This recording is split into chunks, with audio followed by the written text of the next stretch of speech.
Hey there. Good morning, good afternoon, good evening, wherever you are. Welcome back. It's another Red Pill Religion podcast. Red Pill Religion, where amongst the things we say are that it is okay to criticize or analyze any religious grouping, ethnicity, or culture, especially its leadership and most prominent members. Also, politics, culture, and religion can never be separated, so stop trying to do that. If you like the kind of content we do here, please support our work on redpillreligion.com.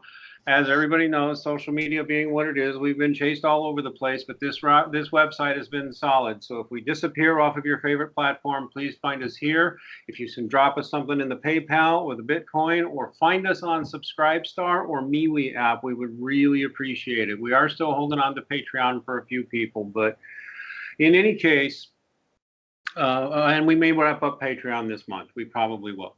In any case, I'm pleased to say that tonight we have as our guest Charles Moscowitz of charlesmoscowitz.com. You'll find the link to his page on redpillreligion.com and in the low bar. Oh, by the way, also everybody, please will start looking for us on BitChute, and we are looking to build our presence on Libsyn, so start looking for us there. But anyway, visit Charles Moscowitz if you want to find his homepage or get his contact information. We'll have that link there. You can also find his author page, which we're going to ask him about on Amazon.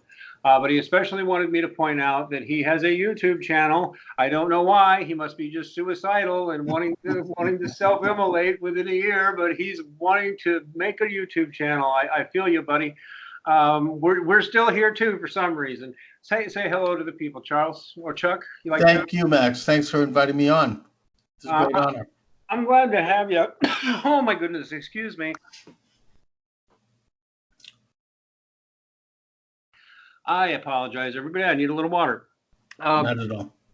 Charlie, Chuck, you came to my attention when I saw you interviewing E. Michael Jones.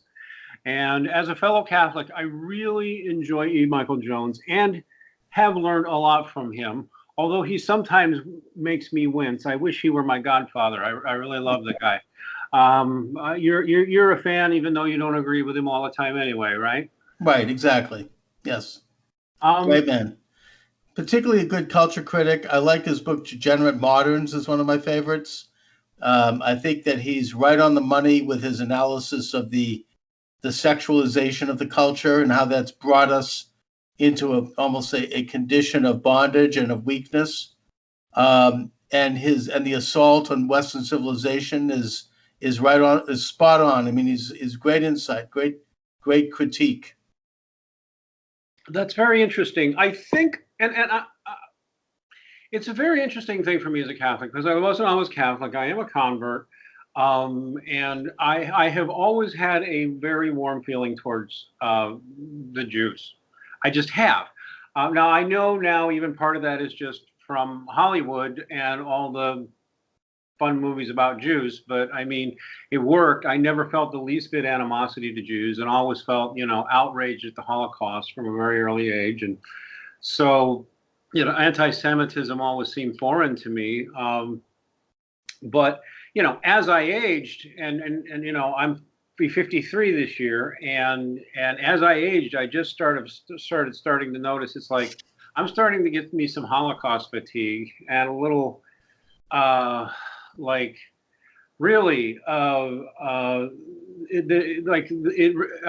really struck me the point he made that we're not allowed to be critical of Jews at all, or we're immediately accused of anti-Semitism. And that stings, because I'm starting to feel the real truth of it. Not with my Jewish friends, but I've made some statements that got me about Israel that got me banned. I got a week suspension for just saying something about Zionists on Facebook. And it wasn't even, it was, what I literally said was, I thought rich, powerful Zionists would not hesitate, if they wanted to kill little Jews or Christians. Mm-hmm. That got me a week suspension for hate speech. Really? I don't think that statement is out of bounds, especially because rich and powerful people are like that. Do you know what I mean? Yeah, I mean, it's your opinion, and I support your right to have it. And I think that what's going on here, and this was exposed recently by Breitbart, is that the Anti-Defamation League of B'nai B'rith has been working with Facebook, and Facebook owns YouTube, let's face it, and perhaps Do Google. Yeah, they do.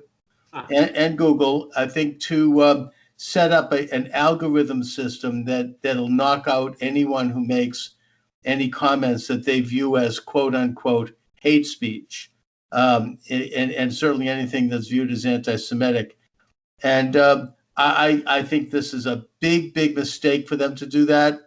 I understand that they're supposed to, confront anti-Semitism. Fine, that's their right, that's their business.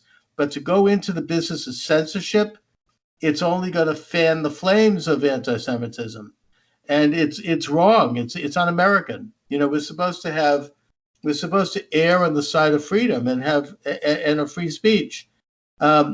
This whole movement, and certainly the ADL is a part of it, is part of the criminalization and the weaponizing of anything that doesn't agree with the left. And it's really started with the weaponizing of racism. If you say something that is deemed as racist, you're finished. Your career is over. Look what just happened to this poor kid, Kyle Kassoff, accepted at Harvard. All of a sudden it comes out that he made some stupid comments years ago, when he was 16, where he used the N-word and whatnot. And Harvard has rescinded his application. I mean, he was scheduled to go there. I mean, and they only did it because he's not goose stepping to the left. So you have a weaponizing of racism, where you have an elite left-wing group that decides what is racist and what isn't. Then you have, the weaponizing of any criticism of homosexuality or transgenderism. I certainly got a glimpse of that when in 2004, I ran for Congress in Massachusetts against Barney Frank, one of America's most visible and preeminent gay men. And I said nothing against that, but I was vilified, and I saw this ugly side of that movement, where anyone who disagrees with any of their positions, can really be destroyed. And it's very fascistic. You certainly cannot criticize Islam. Like, for example, I could not read quotes from the Quran, from the Hadith, from Islamic texts on my YouTube program, because if I did, the show would be pulled off immediately. And that would be reading them without any kind of commentary, just reading them for what they are. And that's because you get this group called CARE, which is connected to the Muslim Brotherhood, that's just like the ADL is acting.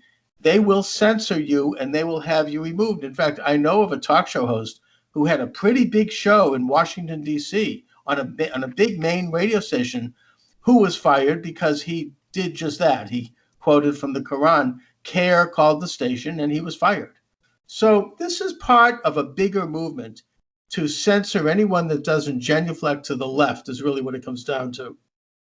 I agree generally about it being a bigger movement. I'm personally moving away from the left-right phrasing because I'm personally more and more seeing that part of a phony dialectic. I'm one of those people who thinks there's been a fake right versus a real right, and a fake left versus a real left. Global forces control so much of our political dialectic, but I agree in broad strokes. This with a lot of that, this leads to what started bothering me about E. Michael Jones, and this is not just E. Michael Jones, but other people, because like I say, I'm going to give nothing but respect to the man. But every time he says Jews and starts talking about Jews in the aggregate, most of the time he doesn't, but sometimes he slips into, I'm not going to call it anti-Semitism because that's not fair, just getting slippery in usage, and it starts feeling wrong, right? It starts feeling like everything's being attributed to the Jewish people, but it's like, okay, are the Jewish people responsible for the Jewish mob, for example? Well, then are the Italians responsible for the Italian? It starts feeling wrong somehow. And I started thinking, well, how would we taxonomize this out? And based on my experience, I wound up saying developing a taxonomy of Jews. And then afterwards, I was sitting there looking with a Jewish friend, and he says, this could apply to an awful lot of ethnic groups. And I said, you're right. So we start with this, and this is, of course, a way of looking at people.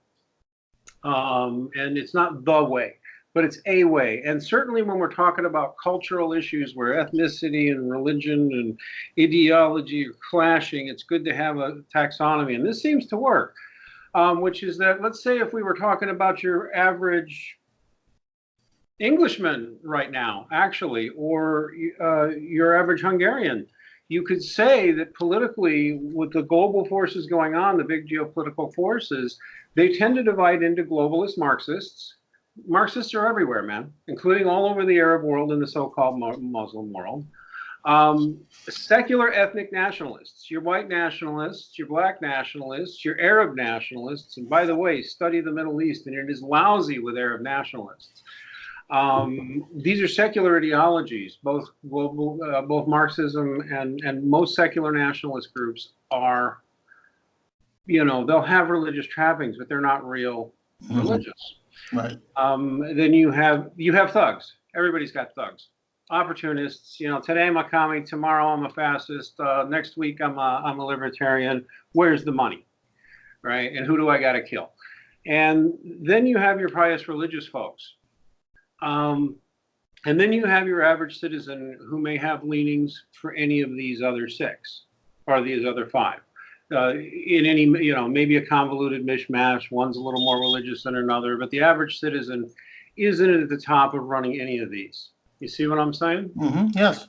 All right. So when we look at, now then when we look at Jews, maybe we take out 6 here because that's a distraction, but it looks exactly the same once you realize that Zionism at root is a secular ethnic nationalist ideology. Mm-hmm. And once I started seeing Zionism as exactly that, because it's not a particular religious movement. It is, and you can get in trouble for saying this, but it is, Zionism itself was not originally a religious movement. It was a secular movement. And a lot of religious Jews don't like Zionism.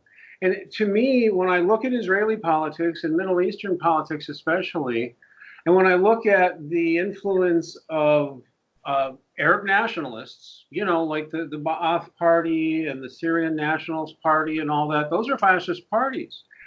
And Zionism looks suspiciously like that to me, ultimately, because it's got a very troubled history, including of abusing religious Jews. And this taxonomy to me works pretty well, and actually to me makes Middle Eastern politics make a little more sense. What are your things? And by the way, you're not nailed down to your response because I just sprang this on you. So you can come back tomorrow and say, I take back everything I just said. But no, that's okay. What are your impressions? Well, my thought is that Zionism is a religious movement, even if the people who occupy it and populate it are not quote unquote religious. It's religious because it is an integral part of Judaism. It is in the Torah. God commanded Abraham to take possession of that tiny little swath of land that exists between the Great Sea, or the Mediterranean, and the Jordan River. The entire 5 books of Moses are about this. I mean, I am not a rabbi. I don't totally understand why God does what God does, but this is what we're commanded to do. This is what Moses spent, 40 years in the desert in the Sinai, so that the people could become aware enough of their spirituality and free of their slave mentality to the degree that they would be ready to go up and take possession of that land. That is what the whole story of Judaism is about, all the way from the taking of the land under Joshua, the building of the state, the creation of Jerusalem under David, the kingdom, the battle between the north and the south, the resurrection of the state under the Maccabees with the permission of the Persian empire, and then eventually the defeat of the Greeks, and it goes through every generation of Judaism. This idea of once again obtaining literal sovereignty in that small piece of land, where we can be ourselves, where we can become holier as a people, and where by doing so we can fulfill our raison d'etre, our mission, which is to set the stage for the Messianic age. And the fact that in modern times the Zionist movement was pretty much co-opted by secular Jews. It's been said that these people were atheistic, and they certainly were. But I even think that they had an understanding of the religious significance of the creation of Israel. That Israel is more than just a national movement. It is a national movement, but it's a religio-national movement. It's an ethnic national movement that's also religious. It's more complicated than simply a national movement that you'd have in any other country. There is a religious and a spiritual side to Zionism that exists. Now, I had a very interesting interview with a rabbi years ago who explained to me, and I think he was right, that even the most secular of Jews who live in Israel and who are Israelis are fulfilling more than half of the Torah just by being there, just by their presence. And so, to my way of thinking, the existence of Israel as a sovereign state, as a national state, which is also a Jewish state, is not only a fulfillment of the Torah and of all of the precepts and the moral and ethical precepts of the Torah, but it also is very much consonant with Christian ideals and with Muslim ideals, I may add. In Islam, there's talk about the people of the book, achieving their sovereignty in Jerusalem, and then that leads to the coming of the Messiah. Christianity has a version of it as well. So, to my way of thinking, believing people have a stake in the success of the Israeli experiment, which is to ingather the exiles, create a Jewish society, raise the spirituality of that society so that they know God, and as such lead the way for the entire world to know God. Well, all right. I have a few problems with that analysis, but I can't say my knowledge is encyclopedic. But the first thing is that, and I recall even this from my childhood, but then hearing it, but then later on, I recently interviewed a Rabbi Yisrael David Weiss, and he gave a very compelling presentation saying that the modern nation state of Israel is not anything Torah observant Jews should be supporting. The Jews aren't supposed to go en masse back to the Holy Land until the Messiah actually comes, and nobody's supposed to try and rebuild the temple until the Messiah actually comes to do this, and the Jews aren't supposed to be doing this, and pointing to crimes of the Zionist regime that he thinks are stains on the hands of the Jews. Do you think? And I don't think he's that radical a minority among Orthodox rabbis. But I mean, what do you say to those who are of that strain of Judaism that say, hey, this is just a secular movement and it's not Torah observant at all. The borders are wrong, and we're not supposed to be there anyway until the Messiah comes. You reject all that thinking? Completely. He is absolutely wrong. He's entitled to his opinion. But, not only is he wrong, but he is somebody who actively is acting as an enemy of Israel. He actually went to Iran, met with Ahmadinejad, and was supporting, the destruction of Israel. And to my way of thinking, I mean, that's really traitorous behavior. Look, he is, a purist. He's a perfectionist. In a sense, he's a communist in that way, in that he wants, people to be perfect. And we're not perfect. We're images of God. No human being is perfect. Only God is perfect. And as such, if you look at the story of the Torah, it is a struggle between raising the spirituality and the descent away from spirituality and toward idol worship.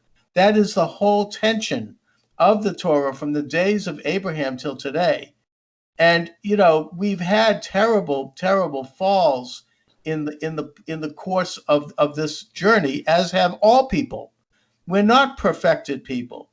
If he wants to have some kind of a perfection, that's almost like he's trying to replace God. I mean, I would think that that's blasphemous.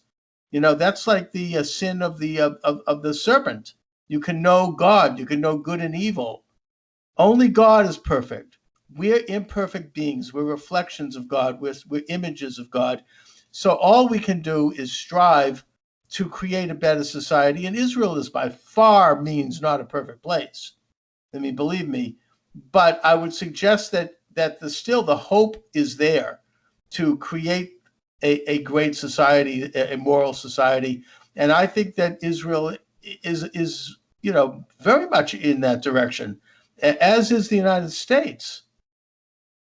Interesting. I myself have come to have a very negative view, to be honest, of my own country's government and its actions and its war machine over.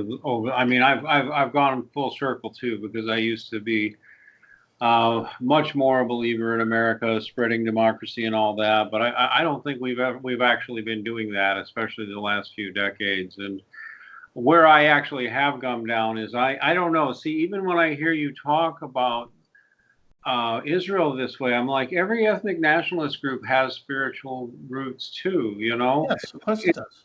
Every single ethnic nationalist group does. But I mean, one of the biggest complaints, and I know this is one of the dirty secrets in Israeli politics, because I've had contact with enough Israelis. The government there tends to treat pious, the Orthodox Jews very poorly, and to not be all that nice to other religious groups either, especially the Likud party, which even, what you would call racism or Jew on Jew hate against Sephardic Jews is widely tolerated. And there's even been eugenicists among the Zionists. I mean, are you aware of the attempts to get rid of the Sephardic Jews in Israel by ethnic Zionists, not obviously godless ones? What I would say to that is that there's a lot of truth to that in the very beginning of Israel's independence and in the decades leading up to Israel's independence. The leadership was very much a part of this, as you say, this eugenic movement that was popularized by Darwin. This scientizing of race. I mean, this was, they were influenced by that. The United States, all countries were influenced by it. Moses Hess wrote this book, From Rome to Jerusalem, where he scientized Judaism as a race. I mean, this was a modern idea that didn't really exist in Jewish traditions. And that, yes, you could say that the much of the generation of the labor movement, the founders, were into this idea of the European Jew and the Ashkenazi as being the superior Jew, and that they would be ruling Israel. What I would say to that is that at this point in Israeli history, that pretty much has gone, it's dissolved because of intermarriage. Most Israelis, the Ashkenazi and the Sephardim are intermarried at this point. I mean, it's all kind of faded away, those kinds of designations. I mean, I have a cousin, for example, who, and I know this is anecdotal, but I think it speaks to a generalized situation. He and his wife made Aliyah to Israel. They were Americans in the 1960s, partially because he didn't want to go to Vietnam, but they went to Israel and they had a family of 4 children. And of those 4 children, 3 of them married Sephardic spouses. And so, that's very common in Israel. There's no longer this, difference and separation. I mean, those ideas are old. They're as discredited in Israel as Jim Crow is in the United States, where we separated black and white. I mean, we're talking about stuff that, society has moved on from at this point. Well, I hope you're right about that. I mean, I've heard to the contrary that it hasn't. I guess ultimately I can't know. I guess you're right. From this perspective, though, I mean, the way you're talking, at least within the Holy Land or whatever, for example, Orthodox Christianity generally, I don't even just mean the Catholics, but I mean, certainly the Catholics think this. But so do the Eastern Orthodox, the Assyrian Orthodox, the Oriental Orthodox, very common in the area around Israel and all that, all think that the Christian religion is the new Israel. Right. And so while there's Christian Zionists in the U.S., mostly of the evangelical varieties, more Orthodox Christians will look at something like Israel and say, well, that has no particular, we're the continuation of Judaism, that's just some sort of, we have no allegiance to it. You know what I mean? I understand that. I mean, sir, I get that as well. E. Michael Jones has talked about that with me, and I understand it. I respect it. Of course, they think that. I mean, they think that with the ministry of Jesus as the Messiah, that replaced Judaism and fulfilled Judaism, and thus was created the new Israel, the new covenant. I understand it. Look, obviously, I don't agree with it. If I did, I'd be Christian. I mean, I tend to subscribe to a different interpretation here from both a Jewish and a Christian perspective, one that is probably never going to be embraced by most Christians or Jews, and that is the dual covenant theory. It seems to me obvious to be the case that the original Mosaic covenant, which Jesus himself is attributed to having stated will never change, and that is forever. There's a quote in the book of Matthew and in the book of Acts where he says this, that remains forever. Forever means forever. We continue as Jews to try to live by and fulfill that covenant every day of our lives, have done so from the beginning till today. But at the same time, the ministry of Jesus was messianic at least. I mean, and I'll get into in a minute how Jews have reevaluated Jesus. But his ministry would be messianic if for no other reason than that he brought the Torah and all of its moral and ethical precepts, and as Dr. Jones would say, its logos, to much of the world. He brought it to Europe. If it hadn't been for Jesus, we wouldn't have had Western civilization. We wouldn't have had Europe. We wouldn't have had the United States. I mean, he has to have been the greatest man, if not Messiah, the greatest man to ever live for that reason. His ministry was able to be a conveyor of the Torah, of God, to a large portion of mankind, and really probably all of mankind. So you have the dual covenant. You have the Mosaic covenant, which is forever, and you have the Christ covenant, the Jesus covenant, which exists alongside it, which was grafted in, as I've heard some people say. Now, that doesn't mean we have to agree on the particulars, but I would suggest that this is obviously true. And one of the pieces of proof of that is the fact that not only has Christianity flourished and created this great civilization, but Judaism has continued as well, and eventually has borne fruit in many forms, particularly in the creation of Israel and other factors. So it seems to me as a simple observation that you have a dual covenant going on. I'll somewhat split the difference with you. This is hard, and of course there are going to be some hardcore Catholics who are going to get on me and say they're not going to like it. But I think a surprising number of them and other more Orthodox Christian thinkers. I do know that basically, while the hardest of hardcore interpretation is, look, if you don't have Christ and you don't do it exactly right, you're going to hell no matter what. Live by the law. No man can live by the law. Therefore, if you try and live by the Jewish law, you're going to wind up burning in hell. But there's another side of it, and I can quote popes on this. I can quote church fathers that it's like those who just even Saint John Paul the Great did say, for those who don't know the truth, some who might be invincibly ignorant of our faith. He wasn't just saying the Jews, but like atheists and invincibly ignorant for whatever reason. They cannot see the truth, but they're trying in their hearts to serve God. There may be hope there. And I can split the difference there and even say, yes, I would point out an inconsistency in Christian theology that I don't think some have thought through, is the fact that a covenant is forever. So I don't like dual covenant theology is not, don't stick it on me, but I will agree that the covenant of Abraham has to still be active somehow. it can't just be gone.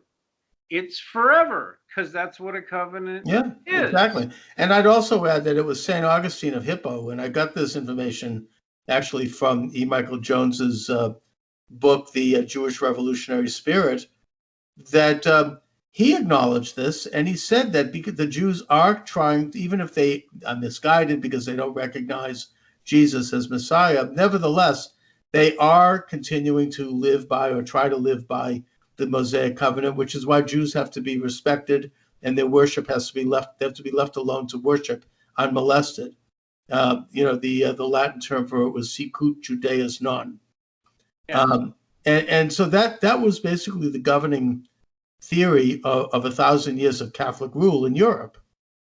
And in a sense, I mean, maybe that could even be a tacit recognition of a dual covenant. I don't know, but I don't want to put my toe in Catholic in theology.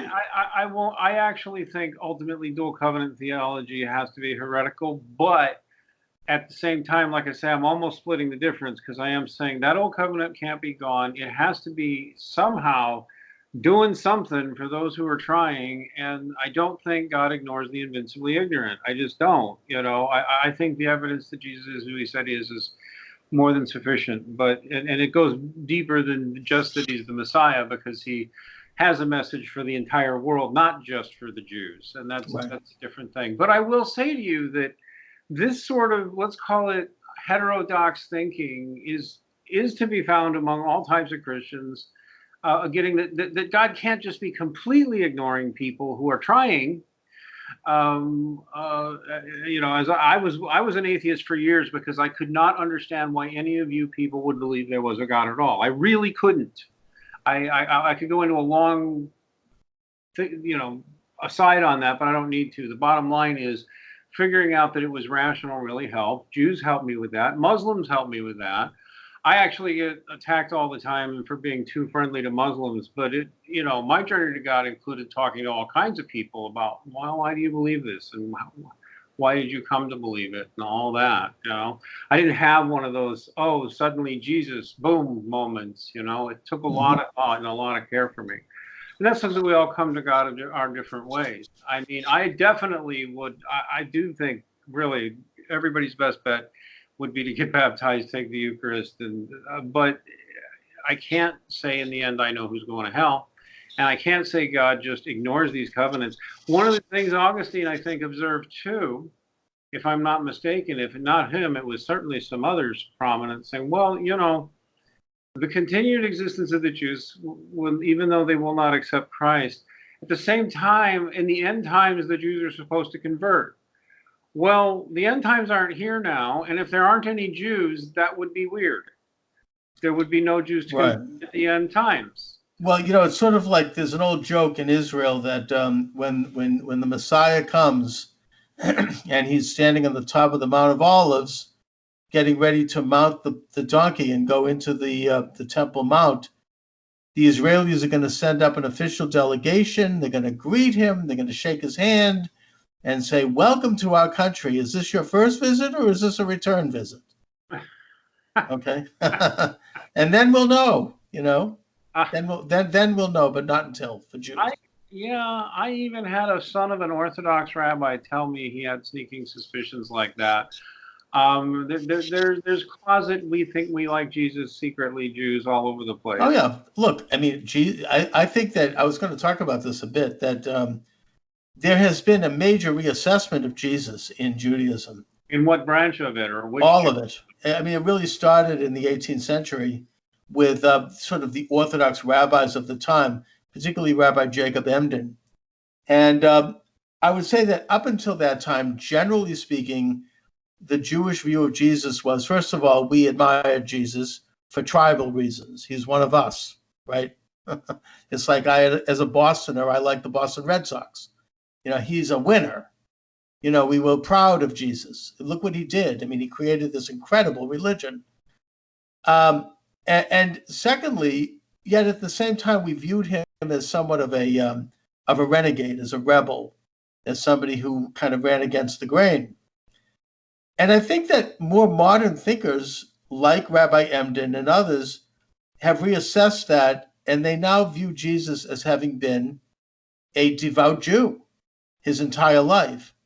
And that if you look at his arguments, even what we know, like the fragments that exist in the four Gospels, and his debates with the Pharisees, for example, the Pharisees were the rabbis of their time, and his criticism of them is very much within the reasonable type of debate that we have.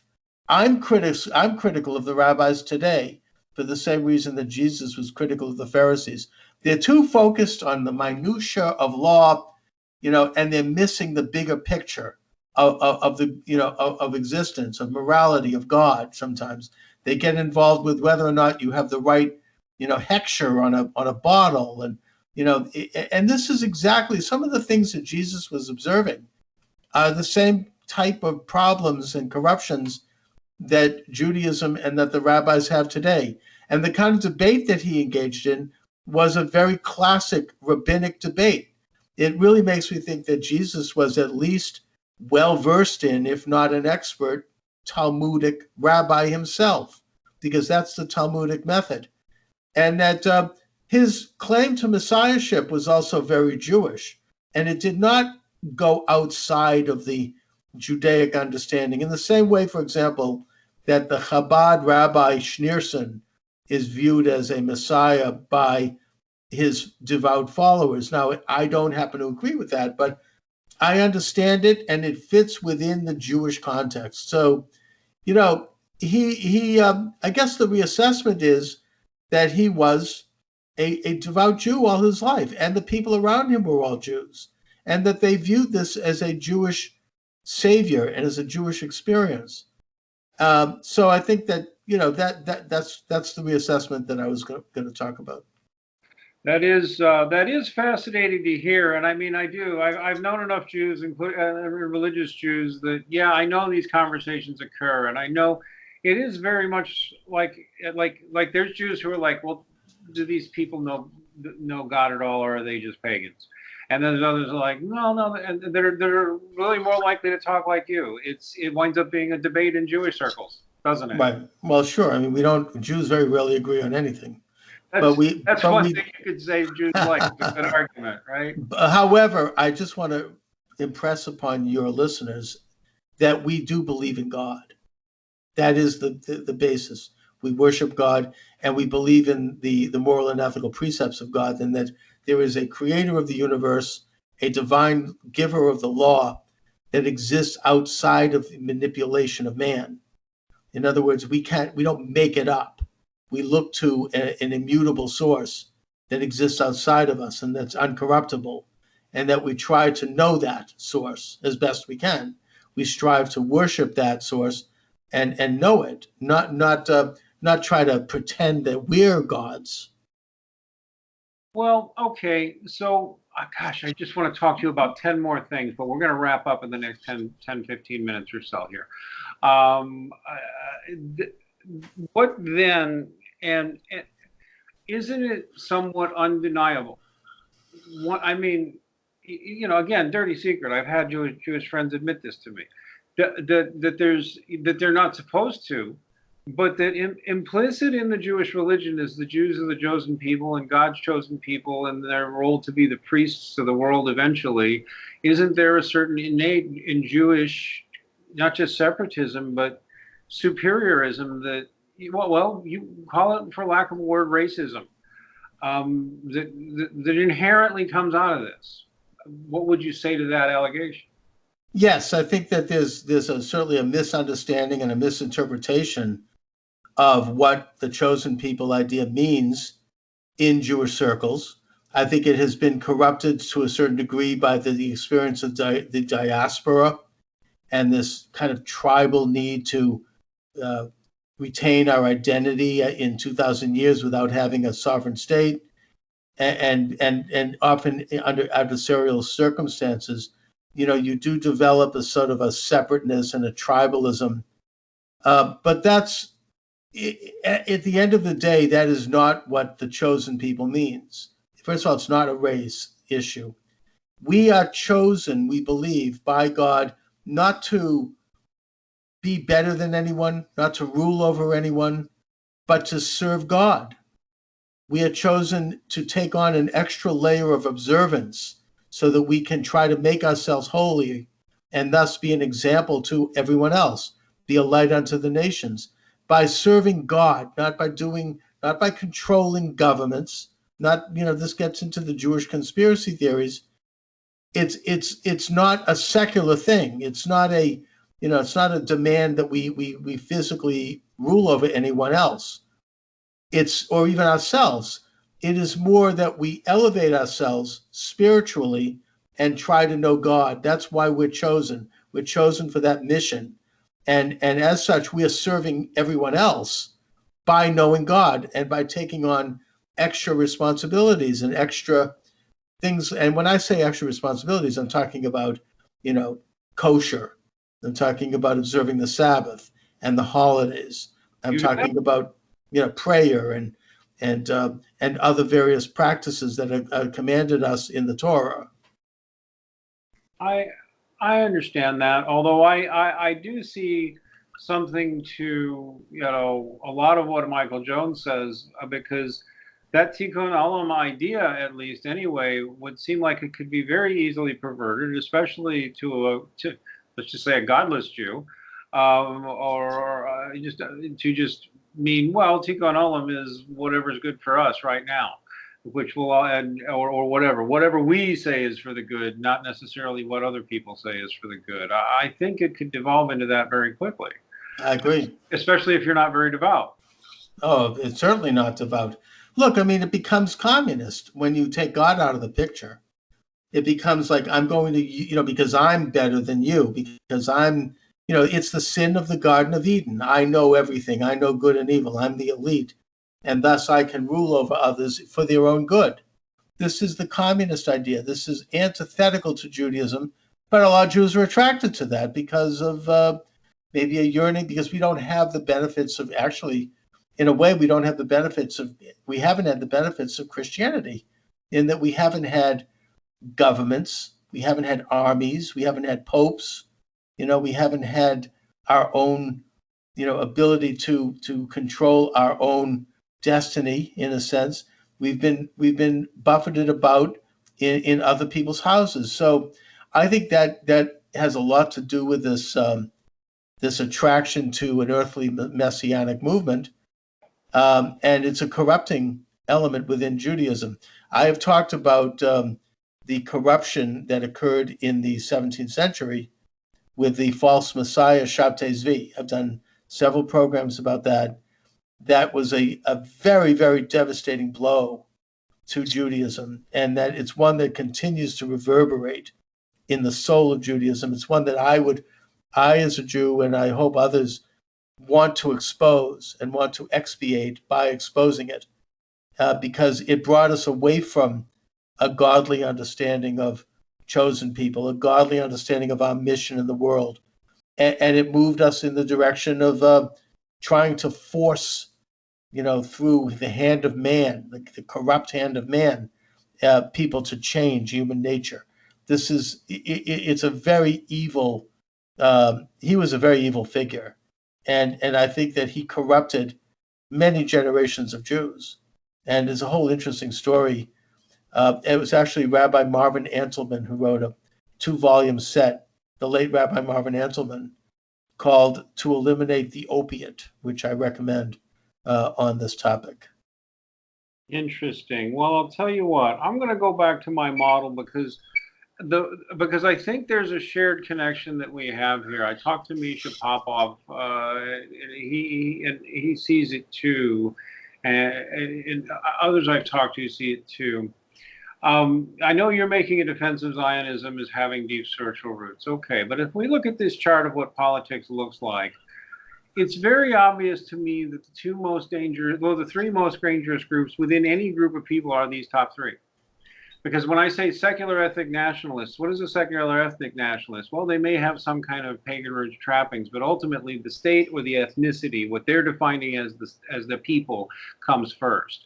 So in the case of a secular Arabist, an Arab nationalist, it's however he defines the Arab people that he thinks he's serving, not God. The globalist Marxist is the same way. He doesn't think he's serving God. In fact, he spits on the idea of God. And of course, the thug and the gangster, he don't care either. He's going wherever the money goes, or where the power goes, or wherever the sex goes. Pious religious people, even if they don't share the same religion, I know some Catholics get mad at me, but I'm telling you, I find this is even true among Muslims. And I don't know if you're going to agree with me, but I mean, quite a few devout Muslims I know are just appalled by the extremes and by globalist communism. They hate it. They hate ethnic nationalism, are suspicious of it. They know that there's a thug element. Maybe that'll get us too far afield, because I think the Islamic religion gets manipulated by globalist leftist forces.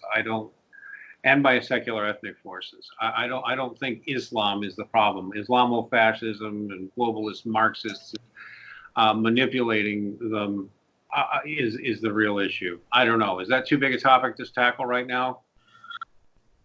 Well, first of all, I would just like to say that I do not think that nationalism is a bad word. No, it's not. Bad idea. No, it's not. Ethnic Secular nationalism, it's part of it. The United States is not, I would argue, an ethnic national state. Nope. We're multi-ethnic and we're multi-religious, with our roots being Anglo-Saxon English. But nevertheless, it's, I understand that other states are ethnic national. France is French, right? No. Italy is Italian. Spain is Spanish. I mean, I don't have a problem with that, and I think that nations have a right to determine the nature of their culture and their nationhood. What I have a problem with is when nationalism becomes international, in that there becomes this idea that the nation has a right to, it becomes like an exportable movement which seeks to create a world order. The globalists. I think that you and I probably agree that this clique of globalists, which has existed in every generation, but has taken the high ground over the past maybe, 200 years, is really problematic, because it's trying to subvert the national interests of the nation state and create a one world ant colony, if you will. Well, let me clarify a point for you, because I think those words secular and ethnic there's the reason I put that in there, because I agree with you completely that nationalism is not a bad word. In fact, nations are a natural development and will exist and should be recognized. It's rather oppressive not to. Whether the modern nation state is the way of doing it is a completely different topic, but the existence of nations is a good thing. But when your ideology is rooted around the ethnicity, when your ethnicity is secular, where you start declaring God basically doesn't matter or God comes second, then you have the dangerous eugenicists and the other craziness that came out of the Likud party. You have the Nazis, you have the fascists, you have these nationalists, but ultimately they're godless. They put the state or their idea of the ethnicity above all else, like where God's supposed to go. Do you see what I mean there? Yes, I do. And I think that, you want to have an ethnicity that has religious base. That's for sure. I support that. I think that I'm an advocate of that. I don't think the Likud is particularly secular either, by the way. They have a history of being, but okay. Well, I think that you get religious, levels of religiosity in both the Likud and the labor movements. I hope that Israel continues to find its footing as both a nationalist nation state and as a Jewish state, and that I don't see these two ideas as contradictory to each other. But it needs to be religious too. It needs to be godly in some fashion, or it's not going to work, Chuck. I agree. I totally agree with that, and I think that Israel, if you is actually more religious than even most Israelis realize, and yet the national part of it is very important, because Israel does continue to face a genocidal threat, and as such, there needs to be Yeah, it's somewhat of an abnormal situation. It's not, Israel is not like Massachusetts where I am. I don't think that I'm worried about, Canada sending suicide bombers over the border anytime soon. They're dealing with some real stuff over there. And so, yeah, they're a little bit maybe stronger than what we're used to. I hope that situation someday normalizes. I think that, well, I mean, I've written a book about this called The Nazi Connection of Islamic Terrorism, where I point out that actually when Israel was just in its infancy, right after World War I, you had a pretty religious Islamic movement headed by King Faisal of Syria, who was considered himself to be a direct descendant of Muhammad and who was the number one Muslim figure of his day, signed an accord with Israel with Chaim Weizmann called the Weizmann-Faisal Accords, part of the Treaty of Paris at the end, which ended World War I, where he recognized the Jewish state and urged Jews to come back to their homeland and create a modern state, but one that would respect the Muslim minority and respect Muslim holy places. And he did that because he was hoping that this new emerging modern state would help the emerging Arab states also modernize and develop technology and develop democracy and develop all of the blessings that the Jews embodied at that time.